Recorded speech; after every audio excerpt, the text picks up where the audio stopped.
Now, some of you will have noticed that there is a new expansion coming for Ironsworn Starforged in the shape of Sundered Isles, a new supplement that allows us to use the system to explore a world of fantasy seafaring. But this is no mere supplement. This is not just a collection of pirate-flavoured oracles or thematic bells and whistles. The initial idea may have been supplemental, but this has frankly spiralled out of control, and the scope of the Sundered Isles project has grown considerably. This is a sizable book, just shy of 250 pages, which is an awful lot of content. You'll need a copy of Starforged, or at least the reference guide to play, and much of the content from that game is compatible with Sundered Isles and vice versa. Sundered Isles allows you to set your games in one of three new realms. The default setting, if you will, is the seafaring realm, where you can take to the ocean waves, live out your pirate fantasies, or even command a Nautilus-style submarine. There's the skyfaring realm, if you fancy hopping between floating islands amongst the clouds, or there's the starfaring realm, if you want to go full treasure planet mode. The Sky and Starfaring realm will require you to be a little more flexible with some of the oracles, but the Starfaring realm is the one that offers you the greatest opportunities to mix in content from Starforged to create an adventure amongst the cosmos. As the book lays out these realms and the opportunities they offer to explore, you'll find yourself on familiar ground, working through the truths exercise which will allow you to define your world in a way that is different to Ironsworn and Starforged.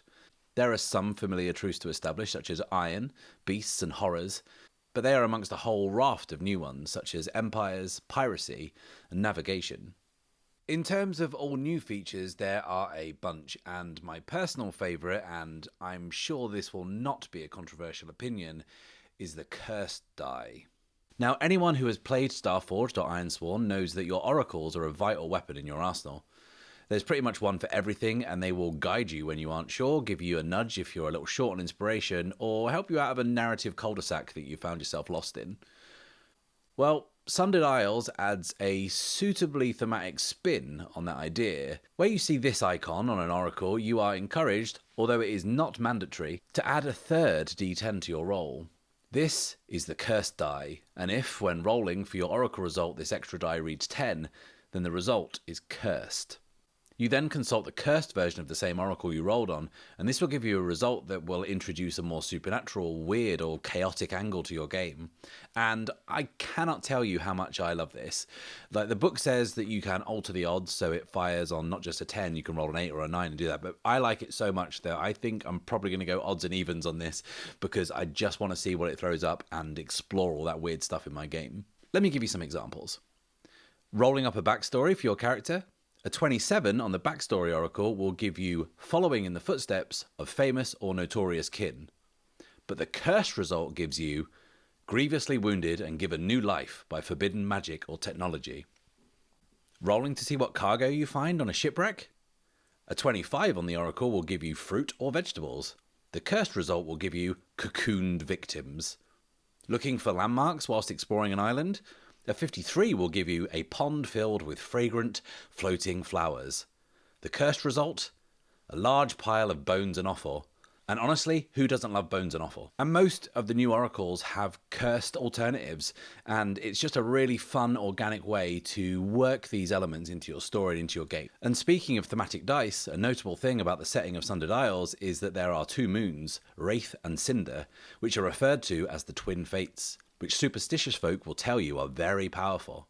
There are optional rules for using coloured dice to represent each moon when you roll on oracles to see which moon the sky favours that night. Wraith is cool and mysterious, while Cinder is hot and aggressive. Rolling for these moons can add a bit of thematic nuance, or just add a bit of atmospheric detail. But like a lot of the things in Sundered Isles, it's just a little lever to pull or a knob to twist to just add more detail and more interest to your game and your world. Another new thing in Sundered Isles is the idea of command. When the adventure begins, are you the captain of a small vessel with a ragtag crew of a handful of mariners, or do you command a mighty flagship with hundreds of heads under your leadership? Or are you neither? Are you under the command of someone else wanting to strike out on your own, or do we meet your character as they wash up on a mysterious desert island with no crew, no ship, nothing but an iron vow to fulfill? Of all the new concepts in Sundered Isles, your command and crew is one of the first you'll need to get your head around. You can go into whatever level of detail you like. It's possible to have a small crew and name each and every one, although their abilities are abstracted as part of your own actions. Alternatively, Sundered Isles has rules to allow you to not only command your own ship, but your own fleet and the hundreds of sailors that would be needed to keep such an operation afloat. There are also specific assets, namely deeds, that grant some of your crew the status of specialists that can confer powerful benefits and abilities. And speaking of assets, there are more than 50 new assets in Sundered Isles, and most of them can be used in your games of Starforged as well. There are paths such as Pirate Captain, Duelist, and Socialite, companions such as a parrot and a monkey, yes, a monkey, and if the parrot and monkey are too mundane for you, why not try having a kraken as a companion? There are also module assets allowing you to trick your ship out in any number of ways, whether that's with an armoured prow, a lucky figurehead, or a harpoon cannon. And there's also a bunch of support vehicles if you fancy having a longboat for smaller journeys, a diving bell to explore the ocean floor, or if your campaign is leaning into fantastical technologies, a flying machine should the mood take you.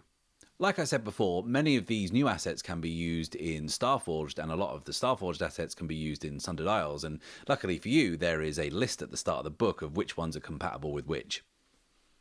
Ironsworn has never been a game concerned with wealth or tracking money. Resource management is fairly abstract, but in Sundered Isles there are optional rules for treasure and upkeep, because running a ship and keeping a crew fed and happy aren't cheap. It's all very elegantly designed, abstracting the value of things so it doesn't become an accountancy simulator, but now players have got an incentive to plunder and steal, especially if they've got an unhappy crew on the verge of mutiny.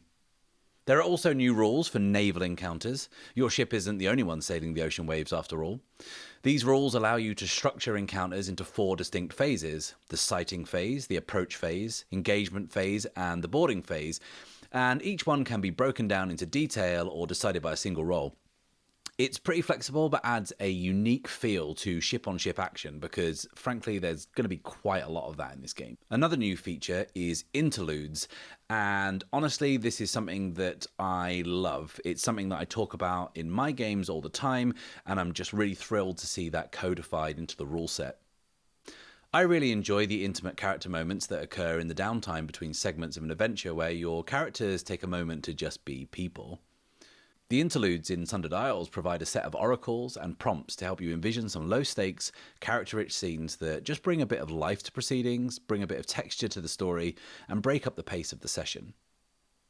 I bang on a lot about thematic connections in your narratives, environmental storytelling, and letting your characters breathe all the time.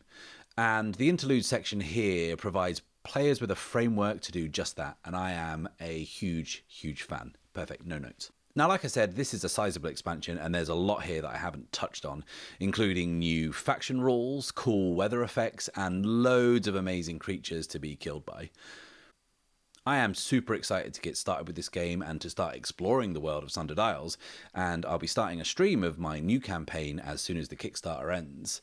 You can find links to the Kickstarter in the description below, so make sure to jump on that and back it, especially if you missed out on the first print run of Starforged. I'll be back next time, but until then, it's farewell and safe passage.